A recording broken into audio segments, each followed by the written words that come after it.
Mesdames et messieurs, bonsoir. Merci de nous rejoindre pour ce nouveau numéro de Code 24, le magazine francophone de la rédaction de Futur TV, en partenariat avec France 24. En Russie, Lénine est omniprésent, que ce soit à Moscou, à Saint-Pétersbourg ou encore à Ekaterinbourg. Dans chaque grande ville de la Fédération, il existe une avenue ou une place Lénine, ou encore un boulevard de la Révolution d'octobre. Partout, on y croise des bustes et des monuments dédiés à l'ancien leader de la Révolution. Des hommages que le nouveau pouvoir a jugé bon de laisser en place, obéissant aussi bien à la nostalgie collective qu'à son propre souci de ne pas remuer le passé. 100 ans après la Révolution, l'année 1917 reste dans tous les esprits. Alors que l'URSS n'existe plus depuis 25 ans, son fondateur continue à faire partie du quotidien des Russes. Il alimente encore discussions et débats d'idées. On en fait un demi-dieu ou un tyran. Pourquoi son image ne disparaît-elle pas ? Serait-il impossible de renoncer totalement à l'espoir d'un monde meilleur porté en son temps par le révolutionnaire ? Quel est le rapport des Russes du XXe siècle à ce personnage historique et surtout à la série d'événements historiques qu'il incarne ? À travers une série de portraits, nous avons tenté de questionner la mémoire de 1917. Nous avons suivi 4 Russes d'aujourd'hui, nés pour la plupart en URSS. Tous témoignent de ce que 1917 représente pour eux. Le reportage de Ksenia Bolchakova et Véronika Dorman.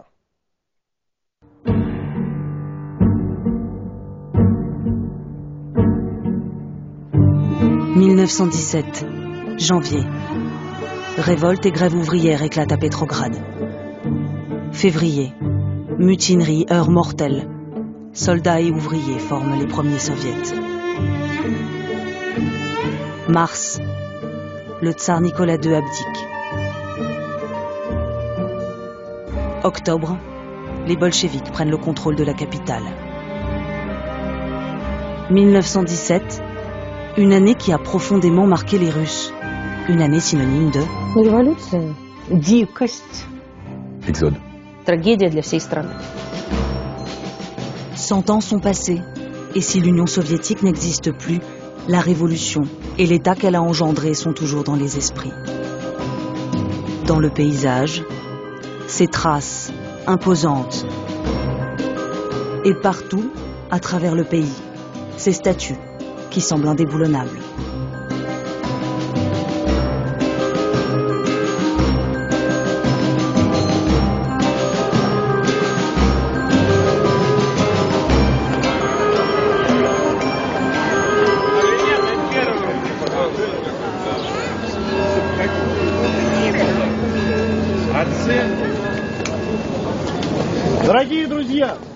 Mes chers amis, cette année n'est pas une simple année pour nous.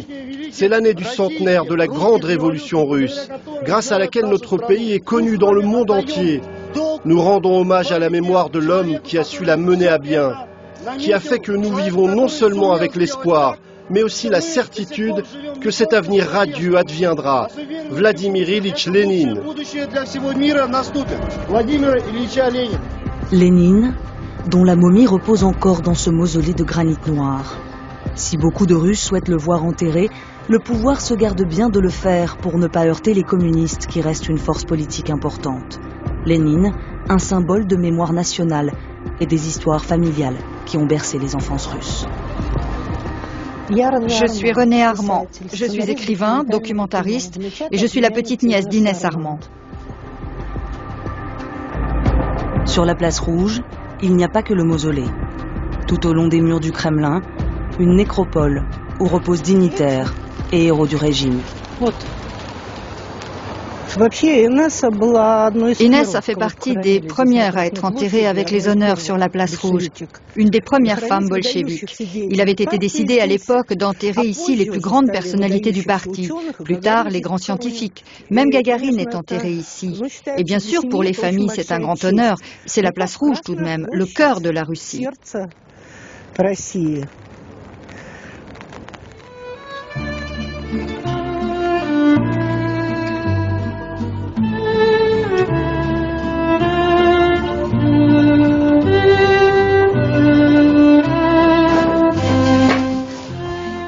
René et les autres membres de sa famille, comme Galina, ont grandi et vécu dans la vénération des idéaux d'Octobre, avec le souvenir de cette grand-tante au destin exceptionnel. En tant que bolchevique et partisane clandestine, Inès avait beaucoup d'expérience. Elle a été incarcérée 2 fois. Elle a été condamnée à l'exil parce qu'elle faisait de la propagande dans les milieux ouvriers. J'ai lu des témoignages de simples travailleurs qui racontaient que c'était très impressionnant de voir cette dame en chapeau qui venait vous voir et vous expliquait les principes du marxisme d'une manière très accessible. Issue d'une grande famille bourgeoise et industrielle d'origine française, mère de 5 enfants, Inès abandonne tout pour suivre Lénine. Elle traduit ses écrits, elle enchaîne des missions parfois dangereuses, leur correspondance compte des centaines de lettres, leur relation est intense, certains diront intime. Ces rumeurs se sont répandues, mais les gens les plus proches du leader bolchevique, comme Zinoviev, les ont toujours niés.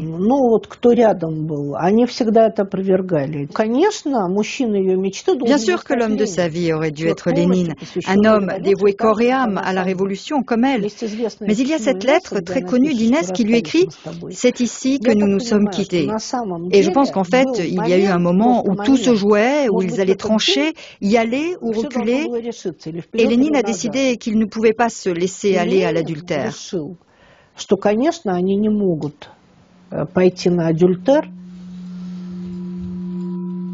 Товарищи красноармейцы, капиталисты Англии, Америки, Франции ведут войну против России. Они помогают деньгами и военными припасами русским помещикам, которые ведут против советской власти войска из Сибири, Дона, Северного Кавказа, желая восстановить власть царя, власть помещиков, власть капиталистов.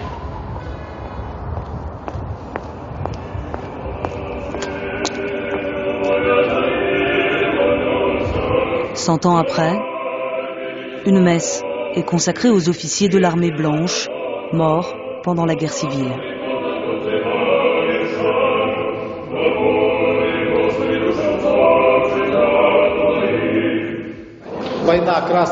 Cette guerre entre les rouges et les blancs, c'était comme un coup de couteau en plein cœur pour notre peuple. Prions pour la paix des âmes de ces combattants, de ceux qui ont pris part à ces campagnes militaires.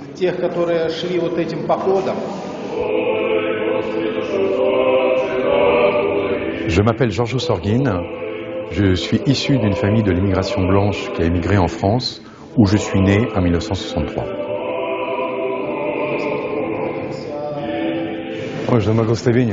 Mon père, bénissez-moi mon père. Vous êtes de Russie, vous êtes de France? Je viens de France, mais je vis en Russie depuis 12 ans déjà, et des gens comme moi, il y en a beaucoup ici aujourd'hui. Le grand-père de ma femme était un officier du mouvement blanc, et moi, l'un de mes arrière-grands-pères était gouverneur de la région de Tula. L'autre était maire de Moscou avant la Révolution. Je vous souhaite qu'on vous restitue vos domaines et vos terres. Ce n'est pas le plus important, mon père. Le plus important, c'est que Dieu soit revenu en Russie. Это самое главное. Это самое главное. А другие это материальные.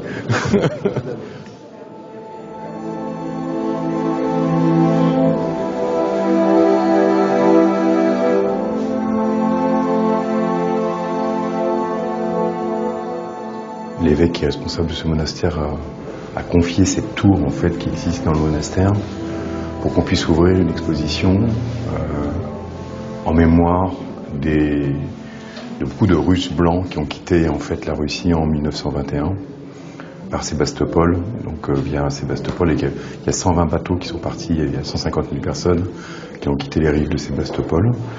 Et en fait, c'est toute l'histoire de cet exode qui était racontée ici. Au total, 2,5 millions de personnes quittent le pays après 1917 et la guerre civile qui suivit. Aristocrates, militaires, religieux, intellectuels, les Russes blancs, ennemis naturels de la Révolution rouge. On a déraciné des milliers de personnes de leur pays qu'ils aimaient, parce qu'il y avait leur tradition, il y avait les valeurs morales, il y avait la religion, il y avait la terre russe, et on les a tout simplement déracinés, purement et simplement, avec l'espoir de revenir, mais la plupart, personne n'est revenu en fait. Il aura fallu attendre la chute de l'URSS pour que les petits-enfants des exilés puissent revoir leur patrie historique. Georges a choisi de s'y installer. Мой костер в тумане светит, искры гаснут на лету. Ночью нас никто не встретит, мы простимся на мосту. Наш никто нас не встретит, мы простимся на мосту. Georges porte le prénom de son grand-père, officier de l'armée impériale, arrêté par la police secrète du nouveau régime. Il est d'abord condamné à 10 ans de camp au Solovki, le premier goulag soviétique, avant d'y être fusillé en 1929. 2 ans plus tard, la grand-mère de Georges quitte l'URSS pour la France. C'est le passeport de ma grand-mère, Alexandrine Ossorgine-Negolitsine, où on la voit en photo ici avec ma tante Marina et mon père Michel, et c'est avec ce passeport-là qu'ils ont pu sortir en fait de l'Union soviétique en 1931.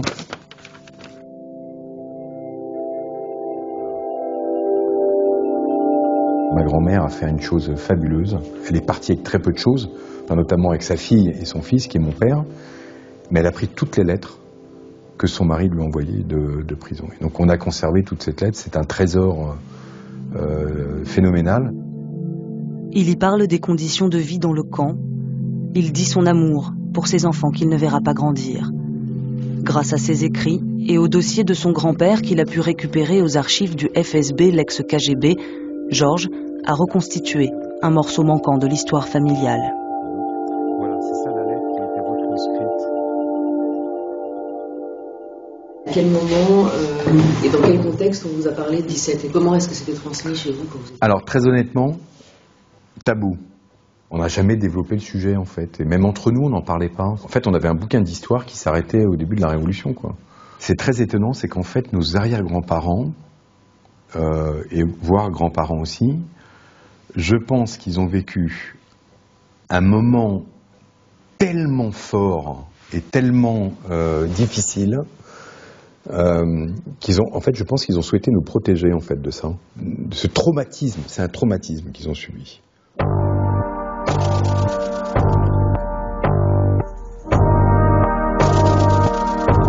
Depuis la chute de l'URSS, Moscou n'a jamais officiellement demandé pardon à ses descendants, ni d'ailleurs à aucune victime des répressions du régime soviétique. Pour les 100 ans de la Révolution, ce n'est pas non plus à l'ordre du jour.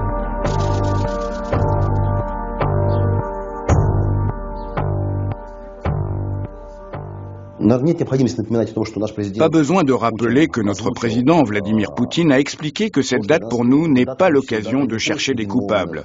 Il ne s'agit pas de remuer le couteau dans la plaie. Cette date, c'est l'occasion pour nous de tirer des leçons du passé et atteindre une réconciliation tout d'abord avec nous-mêmes. Quelle est la différence entre ce jubilé et la façon dont c'était célébré du temps de l'Union soviétique, quand tout était centralisé? Sur commande, en suivant un règlement très strict, eh bien nous avons volontairement refusé ce format. Le vice-ministre est le seul représentant de l'État au sein du comité d'organisation du centenaire. Ce comité réunit historiens, directeurs de musées, responsables de grands médias. Ils organisent expositions, colloques et tables rondes. Aucun parti politique n'y participe. Aucune commémoration nationale n'est prévue. L'État fait profil bas.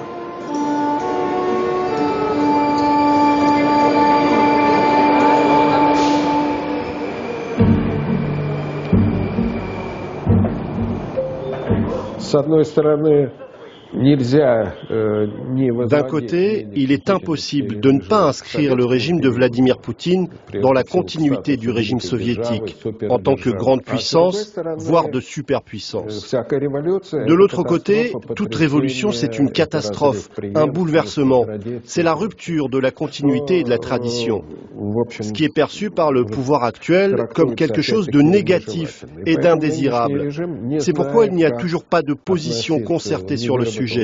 Le régime ne sait pas comment traiter, comment célébrer ce centenaire.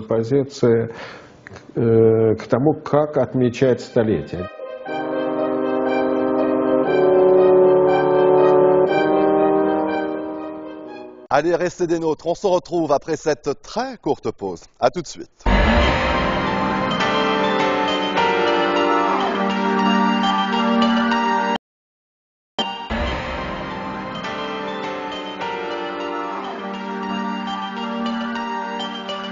Retour sur le plateau de Code 24 et tout de suite, la seconde partie du documentaire. Les fantômes de 1917 hantent toujours la Russie de Poutine.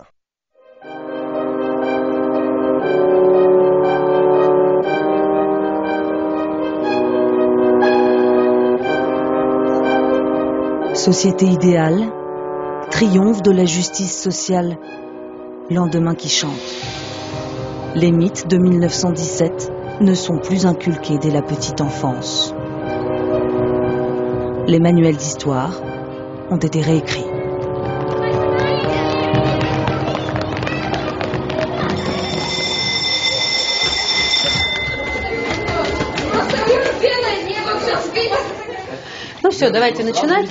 Bonjour à tous. Commençons.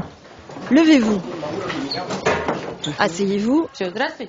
Aujourd'hui, nous allons de nouveau parler de la grande révolution russe, la révolution de 1917.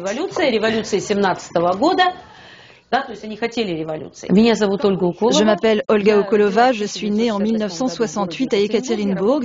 Je travaille comme professeur d'histoire dans un lycée de la ville. Quand on vous dit révolution de 1917, qu'est-ce que ça vous évoque? Le gouvernement change dans le pays, un régime prend le pas sur un autre, d'une monarchie à une république.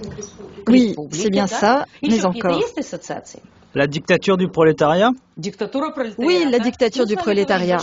Et si nous parlons surtout avec vous de coup d'État bolchevique, de dictature du prolétariat, c'est parce que dans notre culture, pendant longtemps, nous avons étudié la révolution d'octobre comme un événement à part.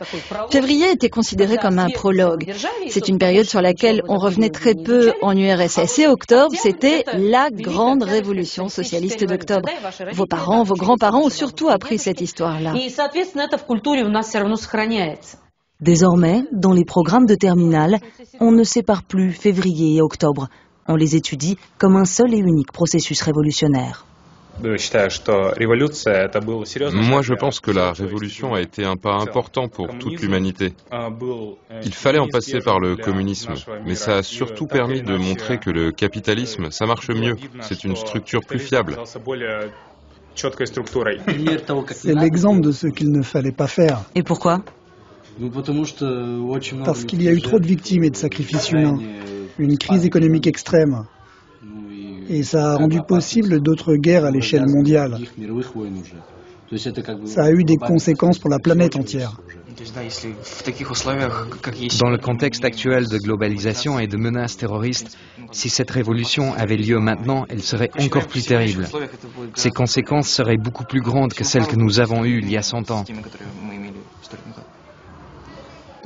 Ce sur quoi les élèves incitent, c'est qu'ils ne voudraient pas que cette tragédie se répète. C'est une tendance générale. Au début des années 1990, on a assisté à un rejet total de toute l'expérience soviétique. La révolution était interprétée comme un coup d'État avec tout ce que ça comporte de connotations négatives. Ce n'était plus la grande révolution socialiste d'octobre, mais une prise de pouvoir illégitime. Les bolcheviks ont saisi le pouvoir sans justification, sans soutien. Ils étaient les méchants. Alors qu'avant, il y avait eu le grand empire russe, cette Russie que nous avons perdue, et tout ce qui l'a détruit était mauvais par définition. Par conséquent, tout ce qui appartenait à l'empire était bien.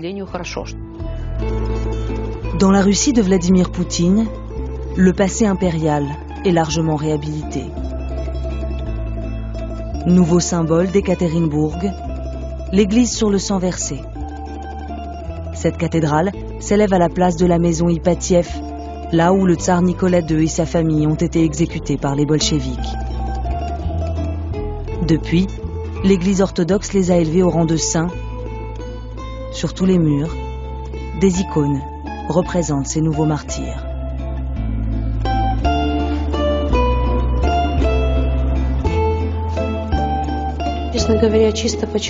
En toute sincérité, j'ai beaucoup de compassion pour ces gens. Il est indéniable qu'ils ont terriblement souffert et sans raison. Mais je ne sais pas.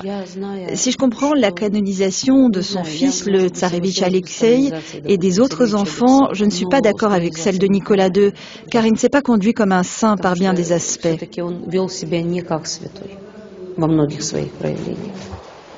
Pour les historiens, Nicolas II a surtout été un piètre dirigeant.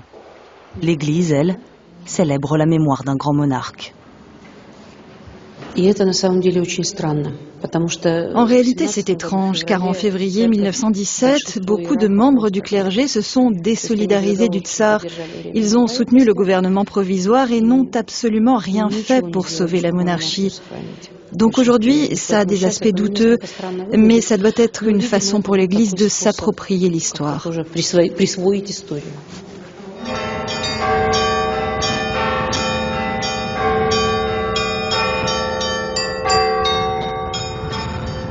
L'Église joue aussi un grand rôle pour rapprocher les Russes blancs de leur patrie d'origine. Chaque année, à Pâques, Georges quitte Moscou pour un retour en France. Direction Clamart, en banlieue parisienne, là où se trouve sa maison familiale et dans son jardin, une des plus vieilles chapelles orthodoxes de France. Je suis né ici. Et en fait, c'est mon père qui a repris ce terrain, qui s'est occupé de la chapelle depuis 53 ans. Cette chapelle a été édifiée par la première émigration russe. Le premier office qui a eu lieu ici a eu lieu à Pâques en 1924. C'est une tradition, c'est connu dans Paris, en fait dans le milieu russe, que le dimanche de Pâques, ici à la famille Ossorgine, on reçoit essentiellement, c'est que des représentants de l'émigration blanche.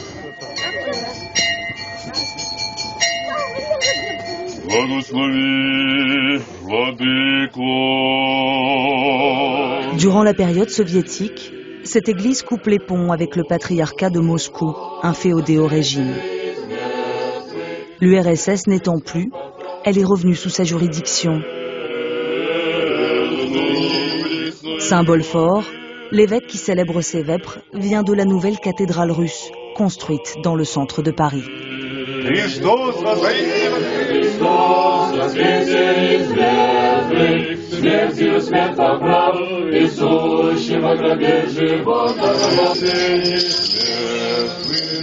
Mais dans cette diaspora très soudée, beaucoup ne comprennent pas le choix de Georges de revenir en Russie. S'ils n'ont pas vécu la révolution, tous ont grandi avec son ombre dans le dos. C'est super sympa que tu sois là. Évidemment, je ne leur pardonne pas. C'est pas possible de leur pardonner. Vous vous rendez compte, ils ont détruit une culture, une civilisation, un art de vivre. Et tout ça, il faut que ça se mette en place. Pour nous, c'est plutôt une année de deuil. Il y a 100 ans, un régime totalitaire s'est mis en place en Russie. Je pense que la réconciliation peut passer uniquement par la destruction des symboles du régime bolchevique et de ce régime totalitaire. Donc en premier lieu, le mausolée de Lénine, qu'il faut déplacer, qu'il faut détruire, qu'il faut l'enterrer normalement quelque part d'autre, mais que ce ne soit pas ce mausolée qui se trouve sur la place Rouge. Voilà.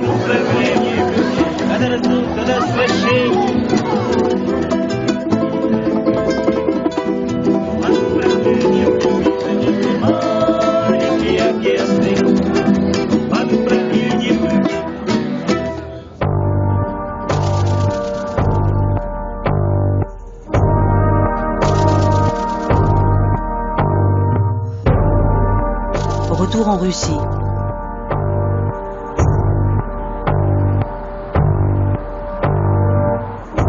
À Saint-Pétersbourg, la ville où tout a commencé. C'est le 1er mai.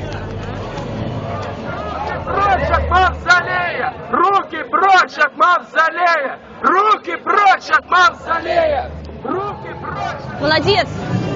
А что молодец? Что пришел? Молодец, что пришел, да? Да.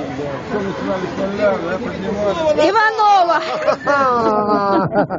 Je m'appelle Irina Ivanova.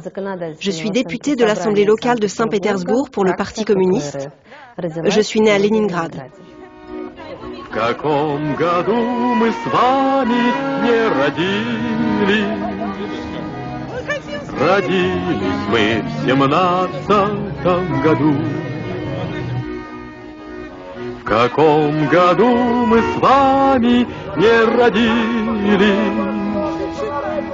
Родились мы в 17-м году. Quelle était la mission de Lénine? Créer une organisation sociale absolument différente de la précédente.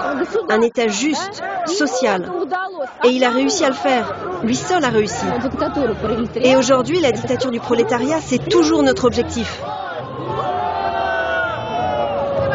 Ancienne patronne de PME, Irina a abandonné le business pour entrer en politique au milieu des années 2000. Elle milite pour aider les retraités, les vétérans. Elle encourage les jeunes à s'engager. Le pouvoir actuel a récupéré une superpuissance à la chute de l'URSS, une puissance nucléaire et économique. Mais en plus de 20 ans d'un pouvoir alcoolisé et mafieux, ils l'ont transformé en un État dépendant de ses matières premières. Nous, les jeunes communistes, ne pouvons plus supporter cela. Ce qu'ils ne supportent pas non plus, c'est le discours du pouvoir empreint de rhétorique anti-révolutionnaire. Sur décision de Vladimir Poutine en 2004, le jour anniversaire de la révolution d'octobre n'est plus un jour férié.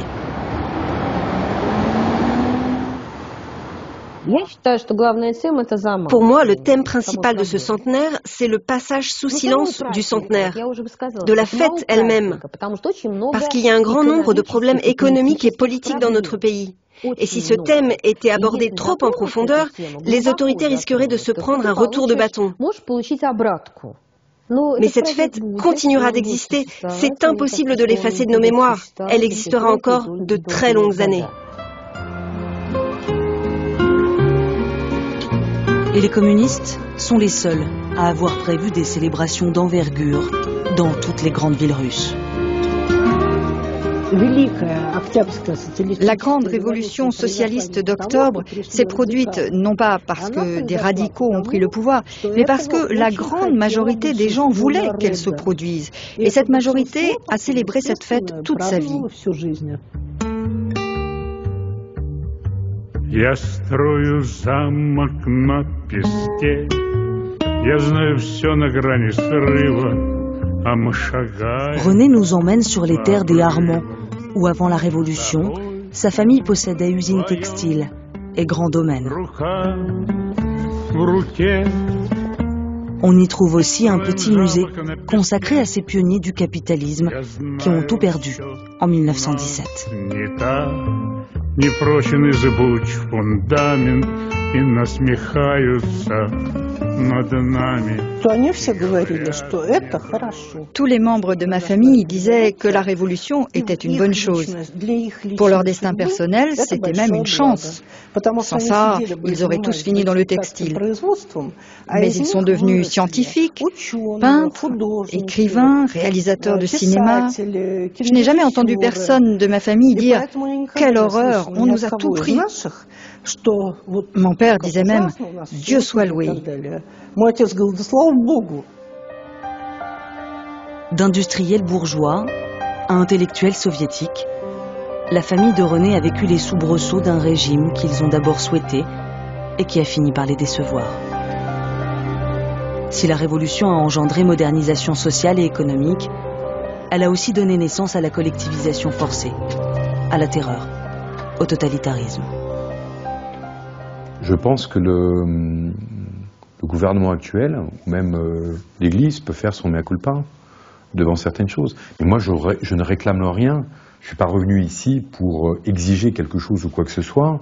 Je suis venu ici pour poursuivre l'éducation que m'a été transmise par ma famille. C'est qu'aujourd'hui, j'ai la chance, c'est une richesse d'avoir ces deux cultures.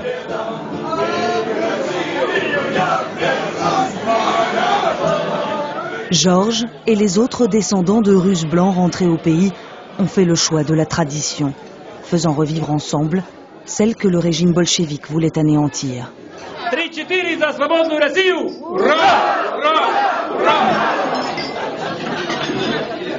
À défaut d'une introspection collective,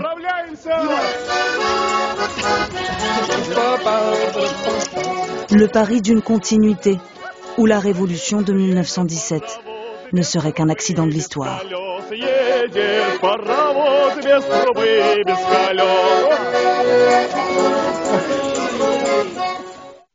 Restez des nôtres, on se retrouve après ceci.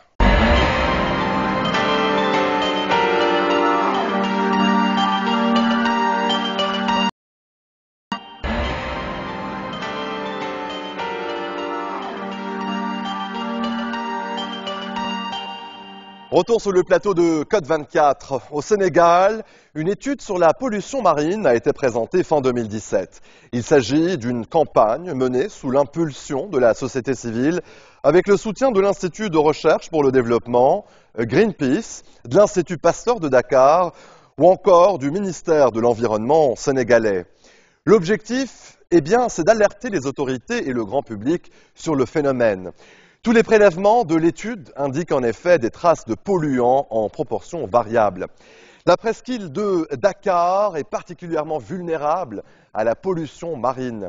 Elle, qui concentre 20% des habitants du pays et ne dispose que d'une seule station d'épuration fonctionnelle. Les déchets finissent donc dans la mer. L'état des lieux avec notre correspondante, Sarah Sako. La baie de Han, à l'est de la capitale. Il y a une cinquantaine d'années, on la comparait à celle de Rio de Janeiro. Aujourd'hui, c'est un dépotoir à ciel ouvert.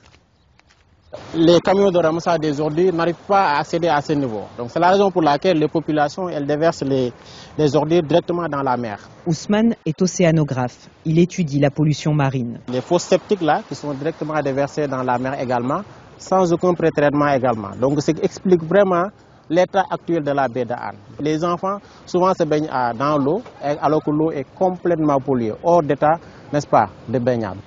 Cette dégradation domestique n'est que la partie émergée de l'iceberg. La zone concentre en fait la majorité des industries dakaroises et leurs déchets finissent dans l'océan. Ousmane mesure régulièrement cette pollution dite chimique. Nous avons rencontré des quantités exorbitantes de métaux lourds au niveau de la baie de Han, mais également nous avons rencontré des quantités exorbitantes de microbes. Si le cas de la baie de Han est emblématique, la pollution marine menace l'ensemble de la presqu'île de Dakar. La capitale ne compte qu'une seule station d'épuration. Environ 13% des eaux domestiques sont traitées.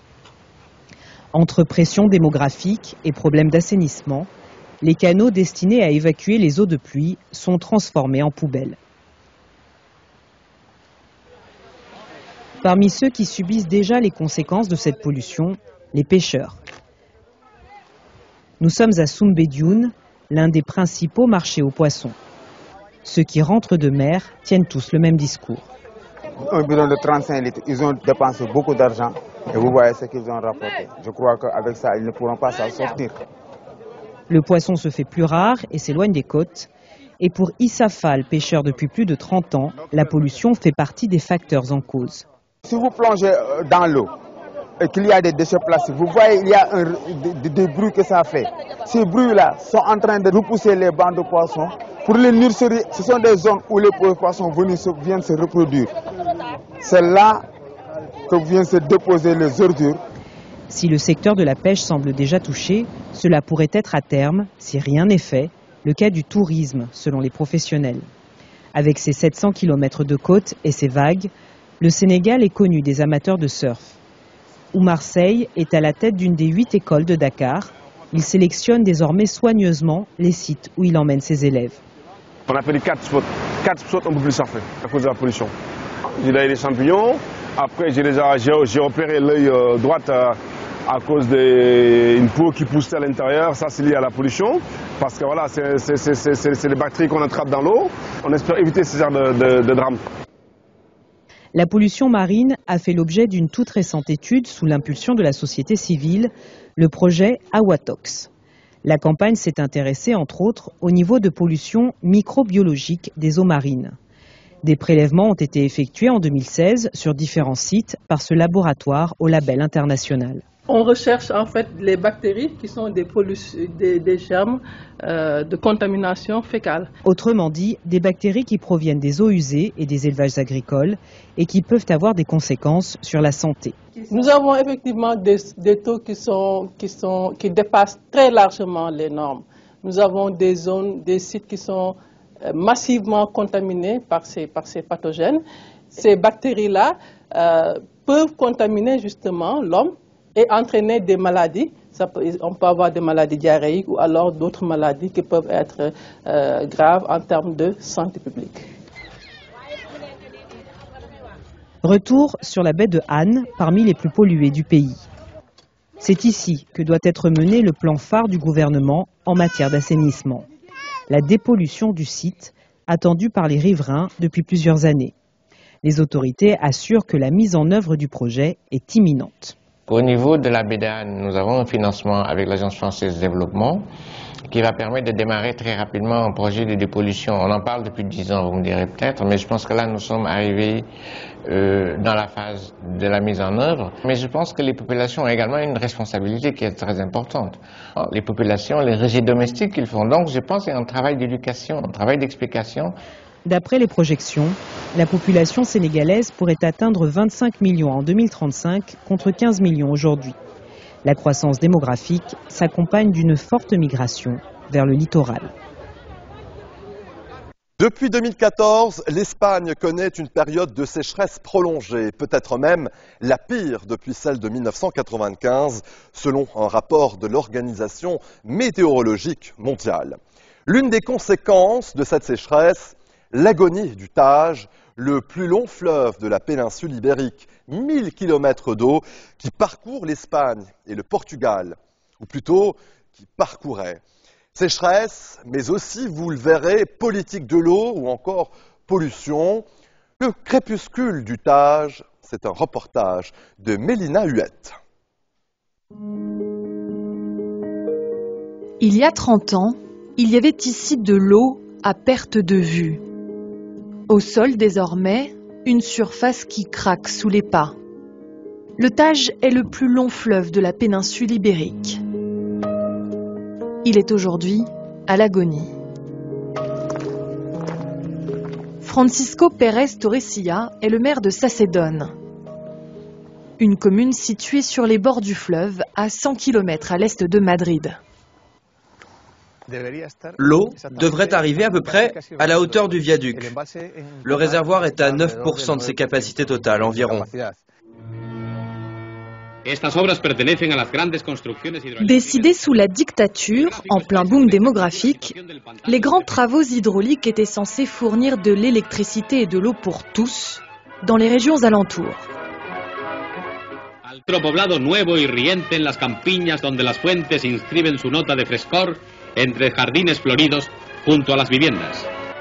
Des réservoirs hauts de 40 mètres, aujourd'hui réduits à un filet d'eau. Dans le sud, il y a une forte demande en eau. Et la seule solution qu'il y a en ce moment, ou plutôt la seule décision politique qui a été prise, a été de transférer de l'eau depuis chez nous pour répondre à leurs besoins. C'est ce qui provoque la mort du fleuve. La mort du fleuve, c'est aussi la mort de la région. Depuis 10 ans, la crise de l'eau a aggravé les effets de la récession. On ne pourra jamais sortir de la crise si on ne récupère pas l'eau. Le problème, c'est que le plus souvent, on n'en a même pas assez pour notre utilisation quotidienne, pour notre usage domestique. Et dans certaines villes, on doit même faire appel à des camions-citernes. Sacedón est devenue une ville fantôme. En 10 ans, elle a perdu un quart de ses habitants. Regardez, ici c'était une boulangerie, aujourd'hui fermée. En face, une boutique de meubles. Elle aussi a mis la clé sous la porte. On vient de passer une autre boulangerie, également fermée. Et là-bas plus loin, un bureau de tabac qui n'existe plus. Dans les années 70, Sacedón était une destination touristique populaire grâce à ses activités nautiques notamment. La zone a cessé de devenir attractive parce que nous n'avions plus d'eau. Et ça se traduit par ce que vous pouvez voir juste derrière moi. Des rues complètement désertes. Depuis 40 ans, chaque année, des milliards de litres d'eau du Tage sont détournés vers les régions du sud-est de l'Espagne. Nous devons dévier de l'eau en amont du Tage parce qu'on fait face à une région d'Espagne qui souffre d'un déficit d'eau structurel. Il s'agit de Valence, d'Alicante, de Murcie et du nord de l'Almeria. C'est une zone dans laquelle il y a une agriculture intensive, mais aussi beaucoup de tourisme. La région de Murcie assure 30% des exportations de fruits et légumes, un secteur qui emploie 70 000 personnes et qui rapporte 5 milliards d'euros par an. Largement suffisant pour justifier de tels transferts d'eau. À une centaine de kilomètres à l'ouest de la capitale, à Talavera, la situation est également préoccupante. Rodrigo Cubelos, champion olympique de kayak, ne reconnaît plus le fleuve sur lequel il s'entraîne. Vous voyez là-bas, normalement, l'eau passe sous toutes les arches. Mais là, elles sont presque toutes fermées. À cause du manque d'eau, certaines zones du fleuve sont désormais recouvertes de végétation. Concrètement, tous ces îlots se sont formés à cause du faible débit. Le fleuve ne parvient plus à se nettoyer tout seul. Regardez, il y a plein d'algues qui s'accumulent. Au bout de quelques minutes, nous effectuons un arrêt en plein milieu du fleuve. Depuis 4 ans, on peut marcher ici sur 400 mètres avec de l'eau qui arrive à peine aux chevilles. Il y a quelques grains de sable, mais ce qui est noir là, ce sont des sédiments formés par une eau mal épurée qui vient d'autres villes comme Madrid. Car le Tage récupère aussi les eaux usées de toute la communauté de Madrid, soit plus de 6 millions d'habitants. Tout le long du fleuve, des associations ou des plateformes citoyennes se mobilisent. Il y a à Madrid 8 stations d'épuration, certaines qui fonctionnent plus ou moins bien, mais le problème c'est qu'elles déversent des substances qui ne peuvent pas s'épurer et qui devraient être diluées dans une eau limpide. Or, toute l'eau claire est détournée vers le sud. Une plainte a été déposée devant le Parlement européen en 2012. Le sort du Tage se joue désormais devant la justice. Allez, on se retrouve dans quelques instants. À tout de suite.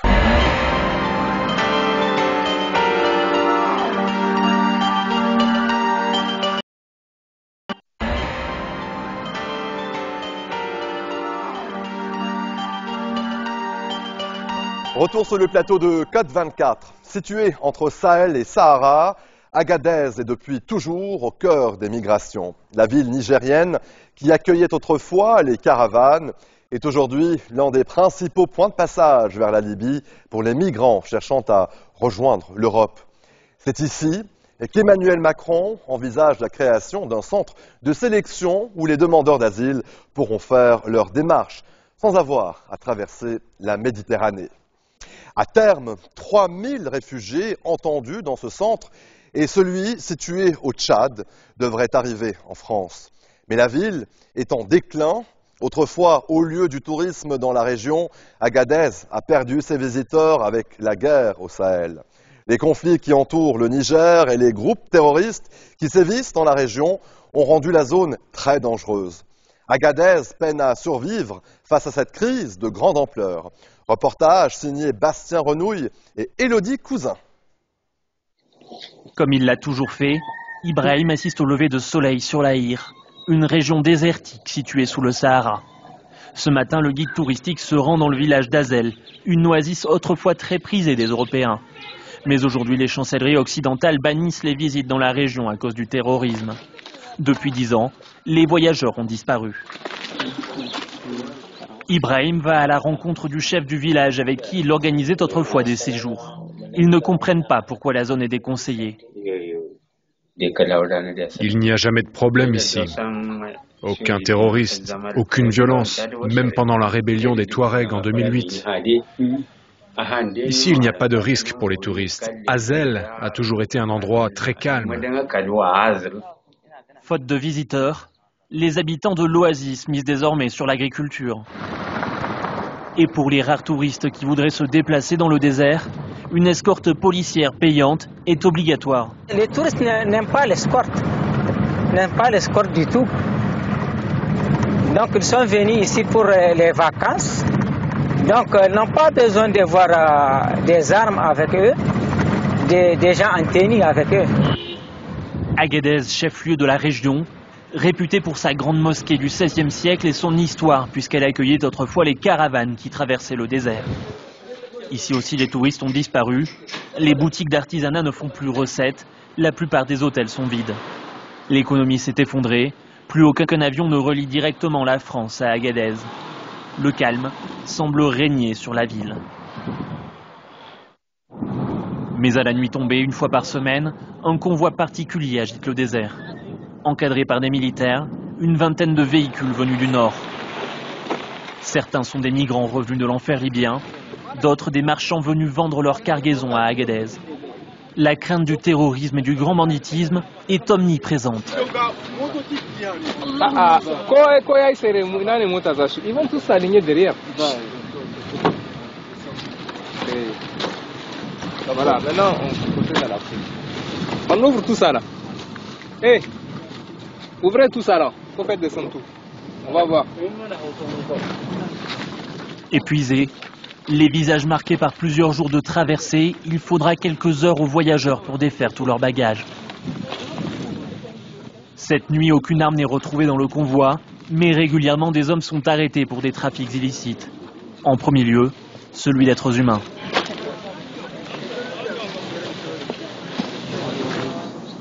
Au tribunal de grande instance de la ville, plusieurs affaires mettant en cause des passeurs sont entendues. Depuis 2015, une loi pénalise très fortement le trafic de migrants au Niger. Ces hommes risquent plusieurs années de prison. Des affaires sensibles, toutes les personnes présentes au procès doivent rester anonymes. Le juge a peur des représailles. Pour nous donner une idée de l'ampleur de ce commerce, les autorités chargent un responsable du tribunal et un militaire de nous montrer les saisies. 107 véhicules appartenant à des passeurs sont alignés. Ils valent chacun des dizaines de milliers d'euros et ont tous transporté des centaines de migrants vers la Libye avant d'être arrêtés. Mais seuls les trafiquants sont condamnés. Pour nous, les migrants, c'est les victimes. Ils sont victimes. Donc quand on les arrête, on les amène à l'OIM. Donc c'est de là qu'ils sont sinon ramenés dans leur pays d'origine. Ou bien s'ils veulent, ils peuvent rester ici. Le centre de l'Organisation internationale pour les migrations a rapatrié plus de 5000 personnes en 2017. C'est avec cette organisation que la France espère créer un centre de sélection pour permettre aux réfugiés de rejoindre l'Europe en sécurité. Mais la majorité ne peut pas prétendre à ce statut. En périphérie de la ville, des maisons appartenant à des passeurs accueillent les migrants économiques qui n'ont d'autre choix que de tenter la traversée. Babacar est coincé à Agadez. Durant 4 mois, il a été emprisonné, vendu et torturé en Libye. Sa famille a payé pour le faire libérer. Il s'est réfugié au Niger et ne veut pas rentrer chez lui par honte. Les siens ont dépensé trop d'argent pour qu'il rejoigne l'Europe, mais pour rien au monde, il ne retournerait en Libye. Il y a une prison là-bas, là c'est dans le conteneur. Le conteneur. Si tu es rentré dedans, ça, il n'y a pas vent dedans. Si tu es rentré là-bas, ça, et te demande 2 jours pour rester en vie. C'est soit l'argent, soit tu es mort. Ça commence à Agadez ici. C'est ici qu'ils ont commencé les ventes des migrants. Si le gouvernement veut enquêter, il n'a qu'à commencer à Agadez ici. Ils sont ici. La guerre du Sahel pousse Agadez à l'agonie. Le gouvernement peine à sécuriser durablement la région afin d'y redévelopper un tourisme de masse. Pourtant, la ville garde espoir de retrouver un jour son lustre d'antan.